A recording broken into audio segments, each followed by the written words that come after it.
Mes parents ont déclaré au tribunal, ces villas de luxe à Miami sont à nous, a dit ma mère d'un ton froid et tranchant. Elle ne vaut pas un centime. Le juge a ouvert ma lettre, a marqué une pause, a esquissé un sourire en coin et a laissé échapper un rire bref. Froid, résonnant comme du métal frappant le sol. Il a prononcé chaque mot comme une entaille. Oh, alors vous n'en avez vraiment aucune idée. Leurs visages se sont vidés de toute couleur. La salle d'audience sentait le vieux bois et le café rassis. J'étais assise 3 rangs derrière mes parents, regardant l'arrière de leur tête alors qu'ils se penchaient vers leur avocat. Les cheveux de maman étaient fraîchement colorés, un blond miel coûteux qui accrochait les lumières fluorescentes.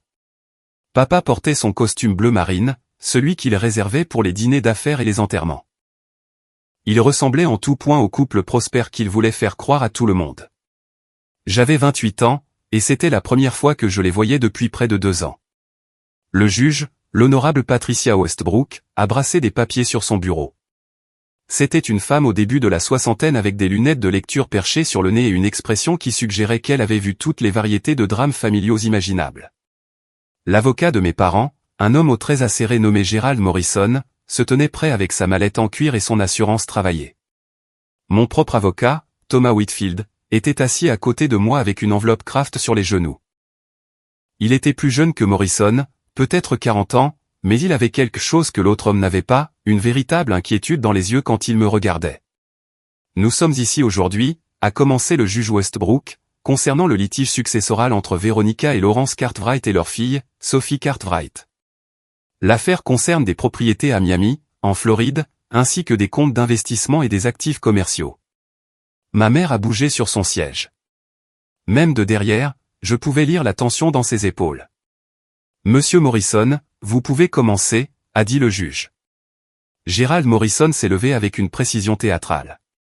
Votre honneur, mes clients ont été plus que patients face aux allégations sans fondement de leur fille. Les propriétés en question, 3 villas de luxe à Miami Beach, ont été achetées par M et Madame Cartwright en utilisant des fonds provenant du cabinet médical de M. Cartwright et des revenus de Madame Cartwright en tant que courtier immobilier. Ces actifs n'ont aucun lien avec Mademoiselle Cartwright. J'ai senti ma mâchoire se serrer. Thomas a posé une main rassurante sur mon avant-bras. Morrison a continué, sa voix dégoulinant d'une sympathie travaillée. Cela peine mes clients d'être ici aujourd'hui. Ils ont élevé leur fille avec tous les avantages, lui ont fourni éducation et opportunités, pour se retrouver face à ces accusations lorsqu'elle a connu des difficultés financières de son propre fait. Maman s'est tournée légèrement, et j'ai aperçu son profil. Ses lèvres étaient pincées en une fine ligne d'indignation vertueuse. Ces villas de luxe à Miami sont à nous, a dit ma mère lorsque le juge l'a invitée à parler. Sa voix était froide et tranchante. Chaque mot mesuré pour un impact maximum. Elle ne vaut pas un centime. La salle d'audience est devenue silencieuse, à l'exception du bourdonnement de la climatisation.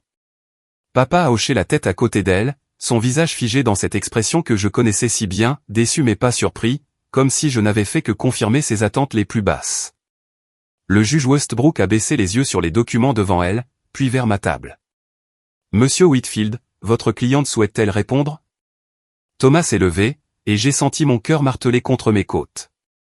Votre honneur, nous aimerions soumettre des preuves qui racontent une histoire très différente. Avec votre permission, j'aimerais présenter une lettre écrite par Mademoiselle Cartwright qui explique la véritable origine de ses actifs. Allez-y, a dit le juge Westbrook. Thomas s'est avancé et a remis l'enveloppe à l'huissier, qui l'a portée au juge. Elle l'a ouverte soigneusement, sortant les pages que j'avais passé des semaines à écrire.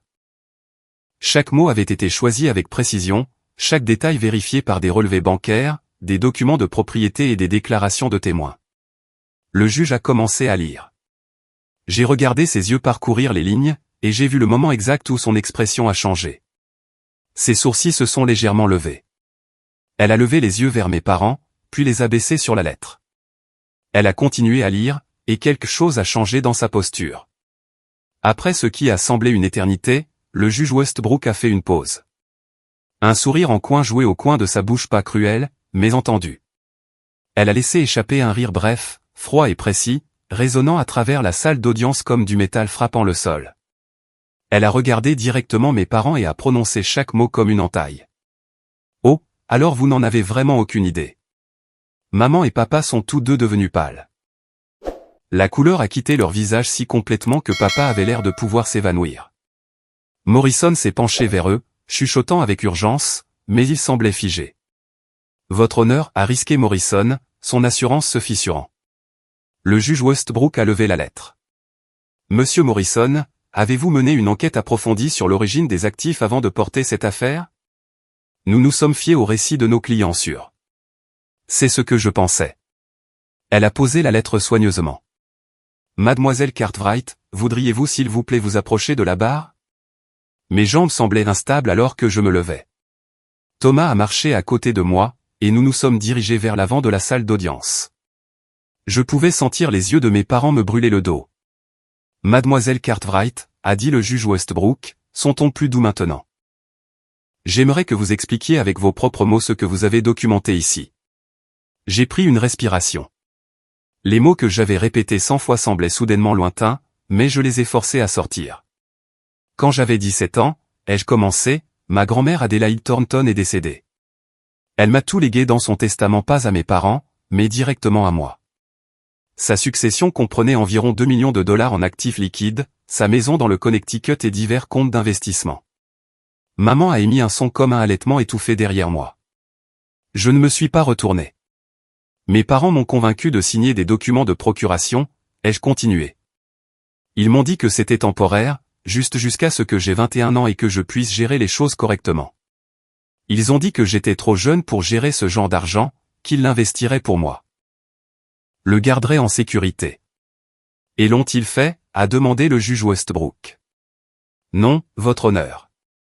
Ils ont transféré l'argent sur des comptes à leur nom. Ils ont vendu la maison de ma grand-mère et m'ont dit que le marché s'était effondré, que nous étions à peine rentrés dans nos frais. Ils m'ont fait croire qu'il ne me restait presque rien. Le juge a hoché la tête lentement. Continuez. J'ai découvert la vérité il y a un peu plus de 3 ans. J'ai aidé papa à organiser son bureau à domicile après qu'il a subi une intervention chirurgicale, et j'ai trouvé des documents qu'il avait oublié de verrouiller. Des relevés bancaires montrant des transferts depuis des comptes à mon nom. Des titres de propriété pour les villas de Miami achetés dans les 6 mois suivant la mort de ma grand-mère. Tout a été acheté avec mon héritage. C'est absurde. La voix de papa a retenti. Votre honneur, notre fille est clairement. M. Cartwright, a dit le juge Westbrook d'un ton glacial. Vous aurez votre chance de parler. Asseyez-vous. Papa s'est rassis dans sa chaise, son visage rouge maintenant au lieu de pâle. J'ai continué, j'ai passé plus d'1 an à rassembler des preuves. J'ai trouvé l'original du testament, des copies des documents de procuration, des enregistrements de transferts bancaires, des contrats d'achat de propriété. Tout est daté et documenté. Mes parents ont utilisé mon héritage pour acheter ces villas, puis les ont louées pendant des années. Ils ont collecté plus d'1 million de dollars de revenus locatifs de ces propriétés. Thomas s'est avancé. Votre honneur, nous avons toute la documentation à laquelle mademoiselle Cartwright fait référence. Des relevés bancaires montrant les transferts depuis des comptes portant son nom et son numéro de sécurité sociale. Des titres de propriété montrant des dates d'achat qui coïncident avec ces transferts. Le testament original d'Adélaïde Thornton déclarant clairement que toute sa succession va à sa petite-fille, Sophie Cartwright. Le juge Westbrook a fait signe de lui donner les documents, et Thomas a fourni d'épais dossiers organisés avec des onglets colorés. Elle a passé plusieurs minutes à les examiner, son expression devenant plus dure à chaque page. Le silence s'étirait pendant qu'elle examinait les preuves. Je pouvais entendre Morrison chuchoter frénétiquement à mes parents, réalisant probablement à quel point il lui avait mal présenté la situation. Papa continuait de secouer la tête, son visage devenant plus rouge à chaque seconde qui passait. Je me souviens d'avoir découvert ces documents dans son bureau comme si c'était hier, bien que cela fît un peu plus de 3 ans. Il avait subi une opération de la coiffe des rotateurs, et maman m'avait demandé d'aider à organiser son espace de travail pendant qu'il se rétablissait. Elle avait été douce ce jour-là, presque comme la mère que j'avais souhaitée enfant. Elle avait préparé le déjeuner, posé des questions sur mon travail de conception, agi comme si nous avions une relation normale. Trie juste les papiers sur son bureau, avait-elle dit. Mets les factures dans une pile, les documents médicaux dans une autre. Tu sais à quel point ton père est désorganisé. Le tiroir du classeur était partiellement ouvert. Je l'avais remarqué parce qu'il avait une serrure, et la serrure était généralement enclenchée. Papa était pointilleux sur ses dossiers privés. L'avait toujours été. Mais les médicaments de la chirurgie l'avaient rendu oublieux, et il avait laissé la clé dans la serrure elle-même. J'ai failli le fermer sans regarder. Failli. Mais quelque chose m'a fait faire une pause. Peut-être était-ce la façon dont mes parents agissaient ces derniers temps, posant des questions prudentes sur mes finances, se demandant si j'avais pensé à acheter une propriété. Leur intérêt avait semblé étrange, intrusif d'une manière qui a déclenché des sonnettes d'alarme.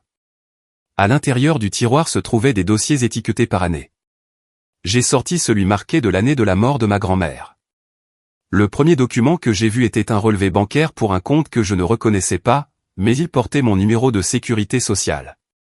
Le solde indiquait 487 000 €, et en dessous, une ligne de transfert vers le compte se terminant par 7 392. 487 000 €. Mes mains ont commencé à trembler alors que je sortais plus de papier. Un autre compte. Un autre transfert. Des contrats d'achat de propriété pour 3 adresses à Miami Beach datés de quelques mois après la mort de grand-mère Adélaïde. Des documents d'évaluation montrant les villas évaluées à près de 2 millions de dollars au total. J'étais restée assise par terre dans le bureau de papa pendant plus d'1 heure à photographier chaque document avec mon téléphone. Mon cœur martelait si fort que je pensais que j'allais être malade. Chaque page confirmait ce que je commençais à comprendre, mes parents avaient tout volé. Quand maman m'a appelé pour le déjeuner, j'ai soigneusement tout remis exactement comme je l'avais trouvé. J'ai mangé le sandwich qu'elle avait préparé, répondu à ses questions sur mes clients indépendants, et je suis parti cet après-midi-là avec un sourire sur le visage. Elle n'a jamais soupçonné que je venais de découvrir la plus grande trahison de ma vie. Les semaines qui ont suivi ont été parmi les plus sombres que j'ai vécues. Je ne pouvais pas manger correctement. Je ne pouvais pas dormir. Chaque fois que mon téléphone sonnait avec le numéro de maman, je sentais la panique monter dans ma gorge. J'évitais leurs appels, inventais des excuses comme quoi j'étais occupé par le travail. J'avais besoin de temps pour penser, pour planifier, pour décider quoi faire de cette information. J'étais allé voir l'avocat de ma grand-mère en premier, celui qui avait géré sa succession. Il s'appelait Philippe Gaine, et il était semi-retraité au moment où je l'ai retrouvé. Il s'est souvenu de l'affaire immédiatement quand j'ai mentionné le nom de ma grand-mère. Adélaïde Thornton, a-t-il dit chaleureusement. Femme merveilleuse, vive comme l'éclair jusqu'à la toute fin. Elle était très précise sur ses souhaits vous concernant. Pouvez-vous me dire quels étaient ses souhaits, avais-je demandé, ma voix à peine stable. Il a sorti des dossiers archivés et m'a expliqué le testament. Ma grand-mère m'avait tout laissé. Sa maison, ses investissements, ses économies. La valeur totale avait été d'environ 2,1 millions de dollars. J'ai toujours pensé qu'il était étrange que vos parents insistent pour tout gérer pour vous, avait-il dit en fronçant les sourcils. Votre grand-mère était préoccupée par cette possibilité. Elle m'a demandé spécifiquement des moyens de protéger l'héritage, mais a finalement décidé que la création d'un trust serait trop compliquée et coûteuse. Elle croyait que vos parents respecteraient ses souhaits. Puis-je avoir une copie de tout, avais-je demandé. Bien sûr, a-t-il dit, puis a hésité. Bien que je doive demander. Est-ce que tout va bien, mademoiselle Cartwright? J'avais craqué alors, assise dans son bureau poussiéreux, entourée de boîtes de vieux dossiers juridiques. Je lui ai tout raconté de ce que j'avais découvert.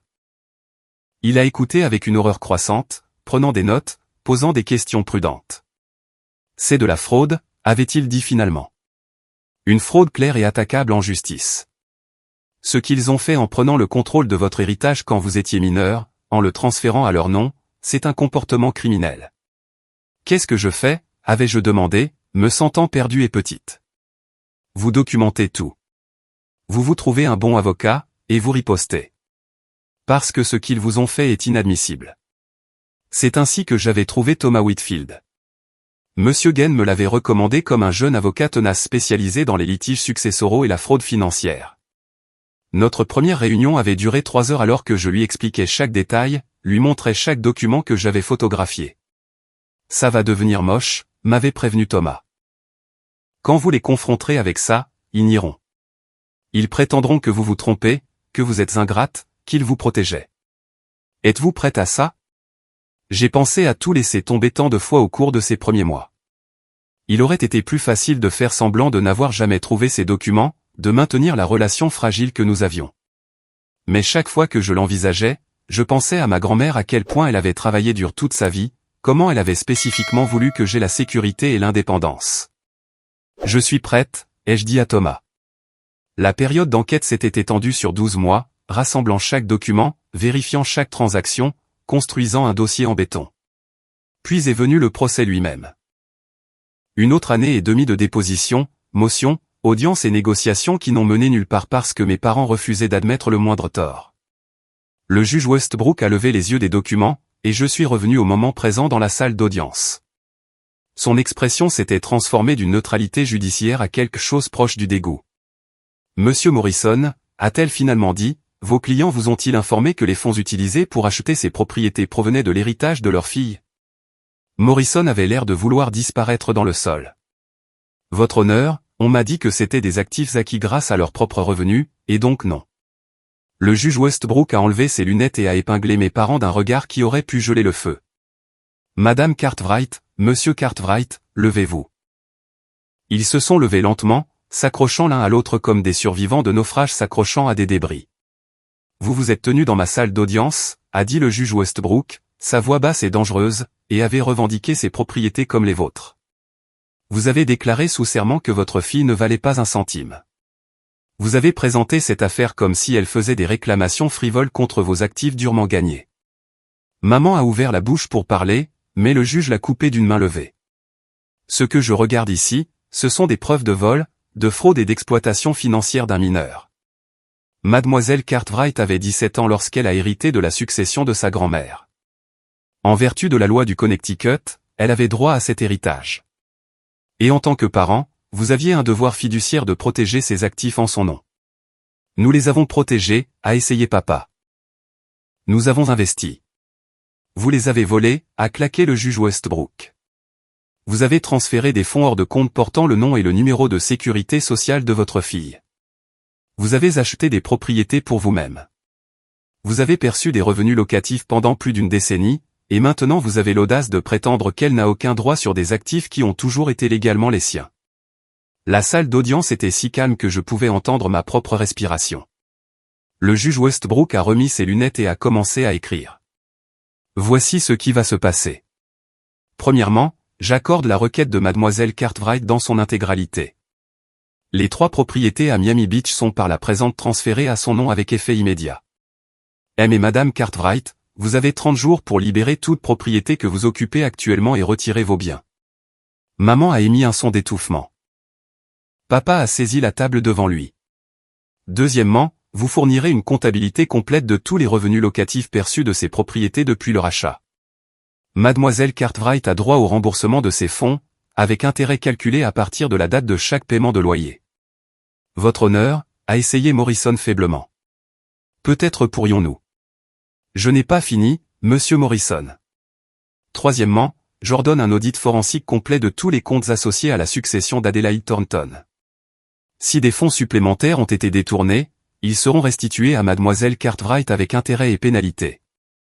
Thomas a pressé mon épaule doucement. J'ai senti des larmes monter derrière mes yeux, mais j'ai refusé de les laisser couler.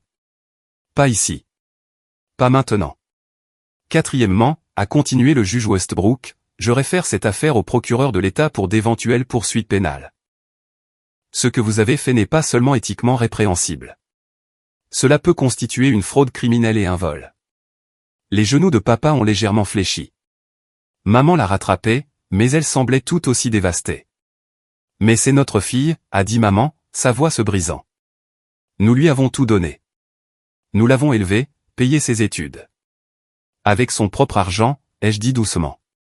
Les mots sont juste sortis. Vous avez payé mes frais de scolarité à l'école publique avec mon héritage tout en me disant que nous ne pouvions pas nous permettre les collèges privés où j'avais été accepté. Vous conduisiez des voitures de luxe et preniez des vacances en Europe pendant que je travaillais 3 emplois pour couvrir mes frais de subsistance. Vous m'avez laissé galérer pendant des années, croyant que je n'avais rien, pendant que vous viviez de ce que ma grand-mère m'avait laissé.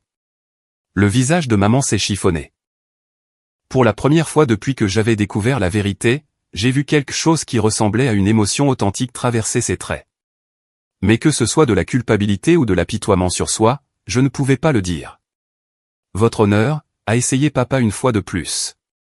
Sûrement, nous pouvons arranger quelque chose en famille. Cela n'a pas besoin de...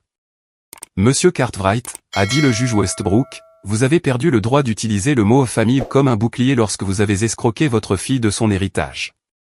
Ce tribunal fera appliquer sa décision dans toute la rigueur de la loi. Le juge Westbrook a signé plusieurs documents avec des traits nets et décisifs. Y a-t-il autre chose, monsieur Whitfield? Thomas a secoué la tête. Non, votre honneur. Nous sommes satisfaits de la décision du tribunal. Alors la séance est levée. Mademoiselle Cartwright, vous recevrez des copies de toutes les ordonnances dans les 48 heures. Monsieur Morrison, je vous suggère de conseiller à vos clients de se conformer pleinement et immédiatement à cette décision. Toute tentative de dissimuler des actifs ou de retarder ce processus entraînera des accusations d'outrage. Le marteau est tombé avec un craquement qui a fait tressaillir maman. Les gens ont commencé à rassembler leurs papiers et à partir, mais je suis resté figé à l'avant de la salle d'audience. Thomas parlait à l'huissier de quelque chose concernant l'organisation des documents. Derrière moi, j'entendais les chuchotements urgents de Morrison et les réponses brisées de mes parents. Puis papa était à côté de moi. Il a touché mon coude et je me suis écarté brusquement.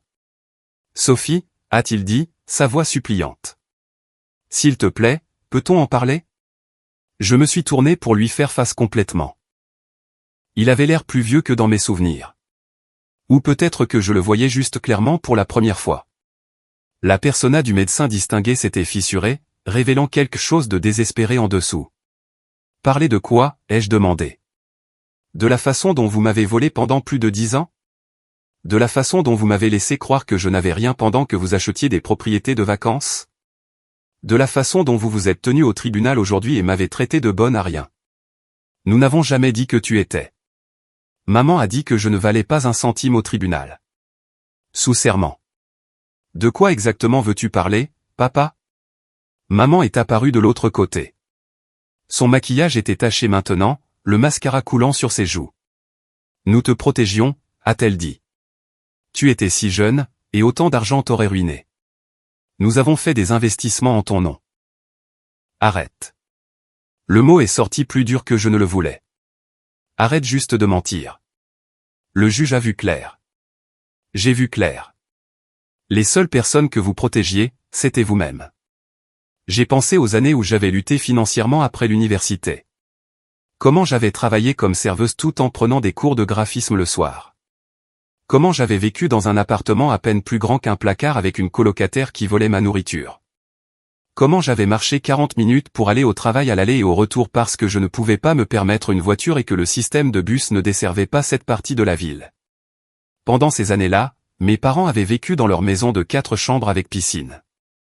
Ils avaient conduit une Mercedes et une Lexus. Ils avaient fait des voyages annuels en France et en Italie, postant des photos sur les réseaux sociaux de vignobles et de bistrots.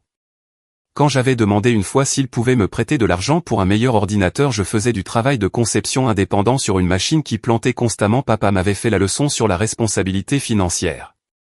Tu dois apprendre à vivre selon tes moyens, Sophie, avait-il dit. Ta mère et moi avons travaillé très dur pour ce que nous avons. Personne ne nous a rien donné. Sauf qu'ils n'avaient pas travaillé pour ça. Ils me l'avaient volé. Il y avait un souvenir particulier qui brûlait encore maintenant. J'avais 24 ans et j'avais fait une intoxication alimentaire à cause d'un plat à emporter bon marché. J'avais fini aux urgences sévèrement déshydraté et incapable de garder quoi que ce soit. La facture avait été de 3 000 € et je n'avais pas d'assurance parce que je ne pouvais pas me le permettre en tant que freelance. J'avais appelé mes parents désespérés et effrayés. Maman avait soupiré comme si j'étais dramatique. Ne peux-tu pas arranger un plan de paiement avec l'hôpital? Ton père et moi venons de verser un acompte sur une propriété locative et nous sommes un peu à court d'argent liquide. Une propriété locative? Une des villas de Miami, je le savais maintenant. Achetée avec mon héritage pendant que je suppliais pour de l'aide pour payer une facture d'urgence. J'avais fini par emprunter de l'argent à mon amie Sarah, la remboursant sur 8 mois avec des intérêts que j'avais insisté pour ajouter.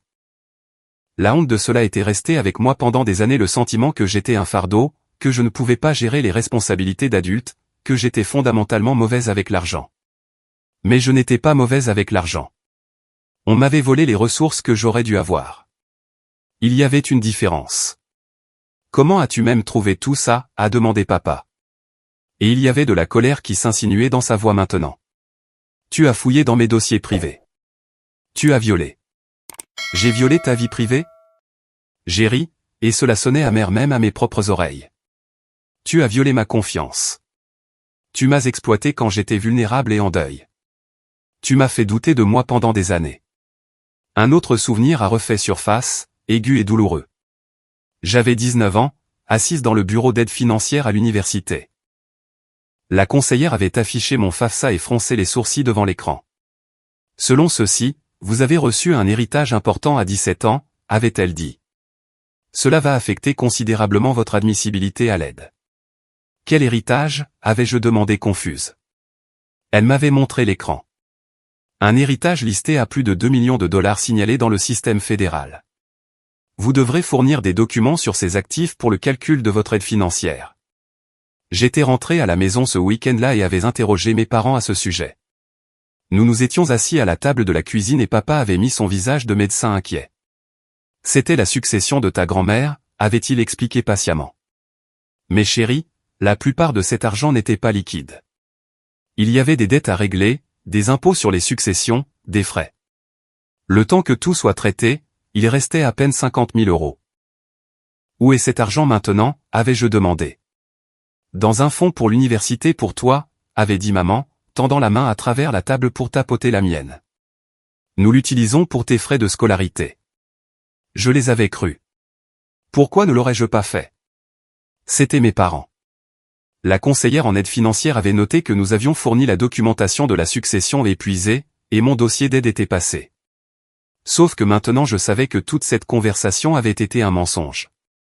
La succession n'avait pas été épuisée. Ils l'avaient juste transféré à leur nom et voulaient s'assurer que je ne remettrais pas en question le dossier fédéral montrant que j'avais reçu un héritage. Nous sommes tes parents, a dit maman désespérément, me tirant du souvenir. Est-ce que ça ne signifie rien pour toi? Je l'ai regardé. Vraiment regardé. Les mèches coûteuses, la robe de créateur, les bijoux qui coûtaient probablement plus que mon loyer mensuel. Tout cela acheté avec de l'argent qui aurait dû me mettre à l'abri pour la vie. De l'argent que ma grand-mère m'avait spécifiquement laissé parce qu'elle savait que j'en aurais besoin.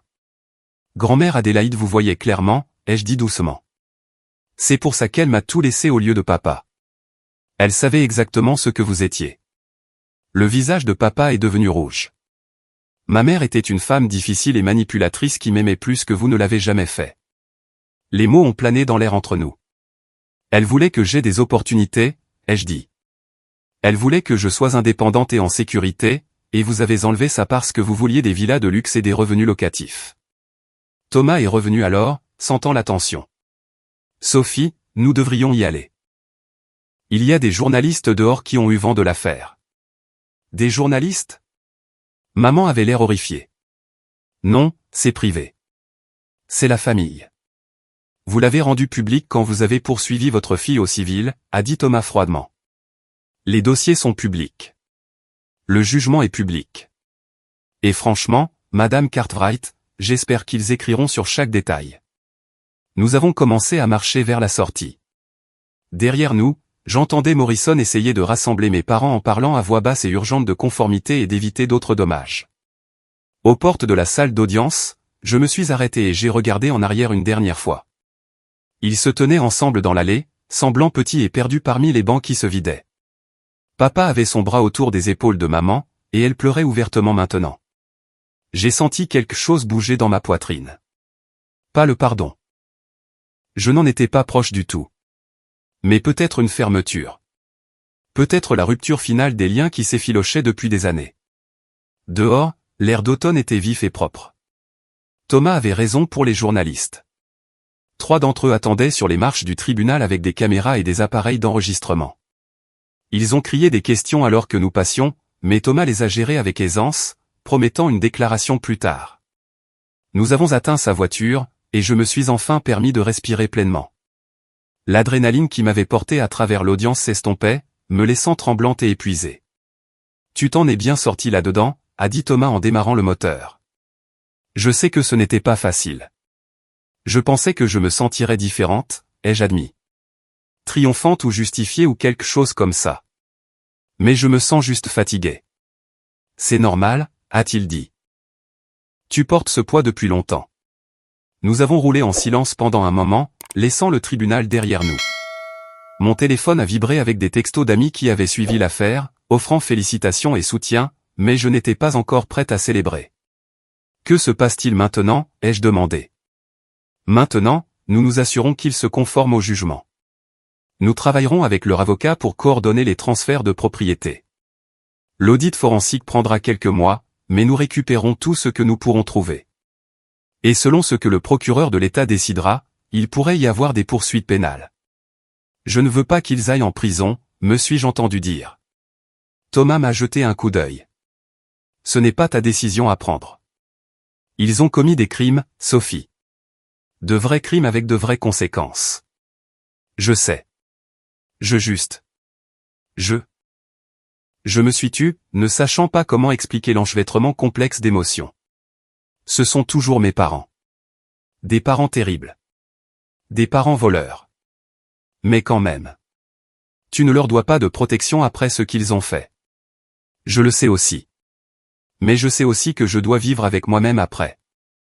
J'avais besoin que la vérité éclate. J'avais besoin de justice. Mais je n'ai pas besoin de vengeance. Thomas a hoché la tête lentement. C'est mature de ta part. Plus mature que la plupart des gens ne le seraient dans ta situation. Les villas de Miami se sont avérées valoir bien plus que ce que j'avais imaginé. Quand je les ai enfin vues en personne 3 mois plus tard, j'ai compris pourquoi mes parents s'étaient battus si fort pour les garder. Elles étaient magnifiques, élégantes, modernes avec vue sur l'océan et piscine privée. Chacune générait des revenus locatifs substantiels, assez pour que je puisse quitter mon travail et vivre confortablement si je le voulais. Mais je ne le voulais pas. J'avais construit une carrière dans le design graphique que j'aimais, trouvé un but dans un travail qui était le mien seul, pas financé par un héritage volé. Alors, j'ai engagé un gestionnaire de propriété et laissé les locations continuer, canalisant les revenus vers des économies et des investissements de vrais cette fois, à mon nom uniquement. L'audit forensique a découvert 300 000 € supplémentaires que mes parents avaient détournés vers divers comptes.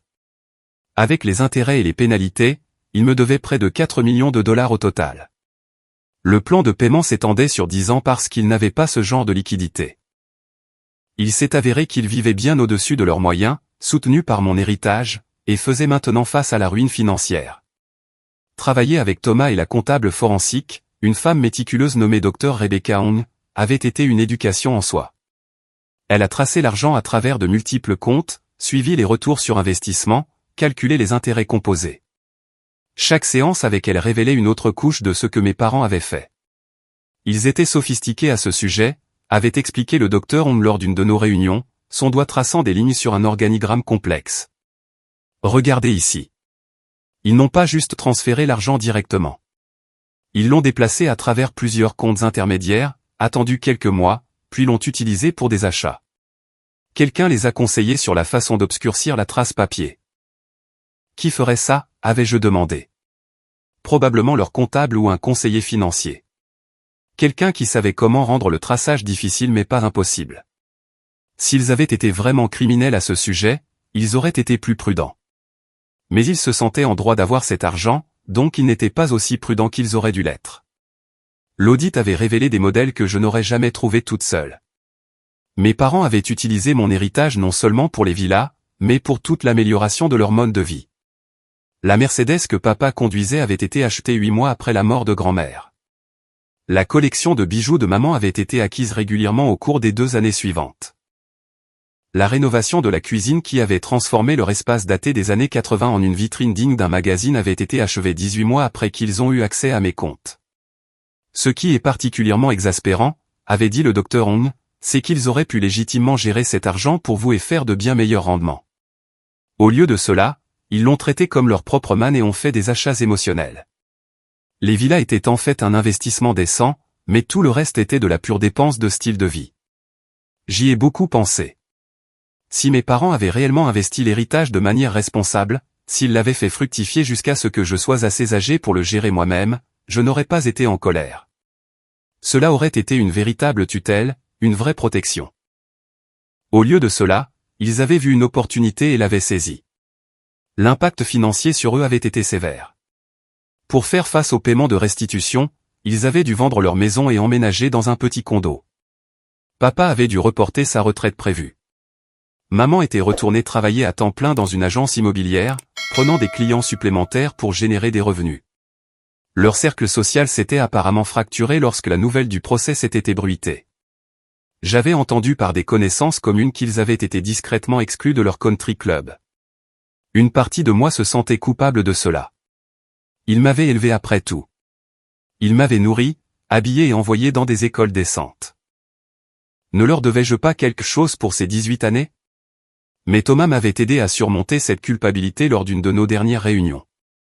Sophie, fournir les nécessités de base à un enfant et l'exigence minimale de la parentalité, avait-il dit. Ce n'est pas quelque chose pour lequel tu leur es redevable. Ils ont choisi de t'avoir, ce qui signifie qu'ils ont choisi d'accepter ces responsabilités. Et fournir de la nourriture et un abri ne leur donne pas le droit de voler un héritage de 2 millions de dollars. Je le sais logiquement, avais-je dit. Mais émotionnellement, c'est plus dur. C'est parce que tu es une bonne personne qui a été élevée pour respecter les liens familiaux, avait-il dit. Ils ont exploité cette bonté.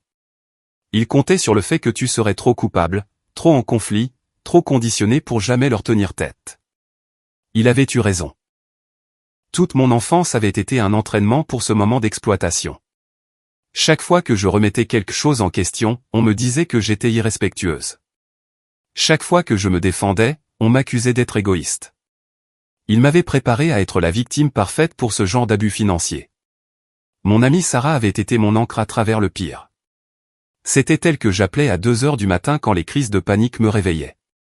C'était elle qui me conduisait aux comparutions au tribunal et m'en ramenait quand j'étais trop anxieuse pour conduire moi-même. C'était elle qui m'avait aidé à voir que chercher la justice n'était pas la même chose que chercher la vengeance. Tes parents ont fait des choix, avait-elle dit un soir autour d'un vin bon marché dans son appartement. Ils ont choisi de prendre ton argent. Ils ont choisi de te mentir pendant plus d'une décennie. Ils ont choisi de te poursuivre en justice plutôt que d'admettre ce qu'ils avaient fait. Tu n'as pas fait ces choix. Tu ne fais que gérer les conséquences de leurs actions. Mais si je les détruisais, avais-je demandé. Et s'ils finissaient fauchés ou avec des problèmes juridiques à cause de moi? Alors ils feront l'expérience des conséquences naturelles du vol de 2 millions de dollars à leur fille adolescente, avait-elle dit. Les actions ont des conséquences, sauf. Ce n'est pas de ta faute. Sarah avait compris d'une manière que mes autres amis ne pouvaient pas. Sa propre famille avait des problèmes de limites financières. Sa mère avait volé son identité pour ouvrir des cartes de crédit, plombant le score de crédit de Sarah avant même qu'elle n'ait obtenu son diplôme de fin d'études secondaires. Elle savait ce que c'était que d'être trahie par les personnes qui étaient censées vous protéger. Le processus juridique avait pris 18 mois entre le moment où j'avais déposé la plainte initiale et le jugement final. Pendant ce temps, mes parents avaient essayé de multiples tactiques pour éviter de rendre des comptes. Ils avaient prétendu que l'argent de l'héritage avait été dépensé pour mon éducation. Ils avaient soutenu que ma grand-mère leur avait promis verbalement les fonds. Ils avaient même essayé de prétendre que je leur avais donné la permission d'utiliser l'argent, produisant un document que j'aurais soi-disant signé à 18 ans. Ce document avait été particulièrement flagrant. Thomas l'avait fait analyser par un expert en documents forensiques qui a déterminé que c'était un faux. Ma signature avait été copiée et collée d'un autre document, probablement quelque chose que j'avais réellement signé pour eux il y a des années. La date de création dans les métadonnées du fichier numérique montrait qu'il avait été créé 3 semaines après que j'ai déposé la plainte. Ils ont essayé de falsifier des preuves, avait dit Thomas en me montrant le rapport de l'expert. Ce n'est pas juste une fraude civile maintenant. C'est potentiellement criminel. Cela renforce considérablement notre dossier. Le juge Westbrook n'avait pas été contente quand cette preuve était apparue au grand jour. Il y avait eu une autre audience spécifiquement sur le document falsifié, et j'avais regardé mes parents se tortiller sous ces questions. Morrison avait semblé prêt à se retirer de l'affaire entièrement, réalisant clairement que ses clients avaient fait de lui une partie involontaire à la fraude. Le procureur de l'État a décidé de ne pas engager de poursuite pénale après que mes parents ont conclu des accords de restitution complets et accepté de coopérer totalement. Une partie de moi était soulagée. Une partie de moi se demandait s'ils avaient appris quoi que ce soit. Je ne leur ai plus jamais parlé après ce jour au tribunal. Ils ont essayé, bien sûr. Des lettres arrivaient périodiquement, des emails qui restaient sans réponse. Papa s'est présenté à mon appartement une fois, mais je n'ai pas ouvert la porte. Maman a envoyé une carte d'anniversaire avec un long mot sur le pardon et la famille. J'ai gardé la carte mais je n'ai pas répondu.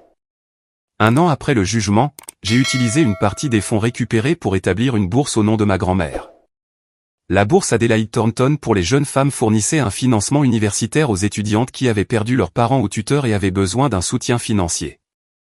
La première année, nous avons accordé des bourses à 5 étudiantes. La deuxième année, 8. Ma grand-mère aurait aimé ça. Parfois, les gens demandaient si je regrettais d'avoir poursuivi l'affaire, si l'argent valait la perte de ma famille. Mais ils ne comprenaient pas. J'avais déjà perdu ma famille le jour où mes parents avaient choisi de me voler. Le procès n'a fait que l'officialiser. Et l'argent? Ce n'était pas vraiment à propos de l'argent. C'était à propos de la vérité. À propos du refus de les laisser réécrire l'histoire et faire de moi la méchante. À propos de se tenir dans cette salle d'audience et d'entendre un juge reconnaître ce qu'ils avaient fait. Voir leur visage quand ils ont réalisé qu'ils ne pouvaient pas s'en sortir par la parole. Ce moment où le juge Westbrook a ri, froid et entendu, et a dit « Oh, alors vous n'en avez vraiment aucune idée ». Ce moment où leurs visages se sont vidés de toute couleur et où tous leurs mensonges soigneusement construits se sont effondrés. Cela valait tout. Je pensais encore à eux occasionnellement, me demandant s'ils avaient jamais vraiment compris ce qu'ils avaient fait, ou s'ils se voyaient toujours comme des victimes d'une manière ou d'une autre. Me demandant s'ils racontaient aux gens que je les avais volés, inversant nos rôles dans l'histoire qu'ils se racontaient à eux-mêmes. Mais c'était leur problème maintenant, pas les miens. J'avais récupéré l'héritage de ma grand-mère. Pas seulement l'argent, mais l'indépendance et la sécurité qu'elle avait voulu pour moi. J'avais une carrière que j'avais construite moi-même, des amis qui m'avaient soutenu à travers tout, et un avenir qui m'appartenait enfin. Les villas se dressaient toujours à Miami, générant des revenus, servant de preuve permanente que j'avais riposté et gagné. Mais plus important encore, j'avais quelque chose que mes parents ne pourraient jamais m'enlever, la certitude que je m'étais défendu quand cela comptait le plus. Et quelque part, j'aime penser que grand-mère Adélaïde était fière.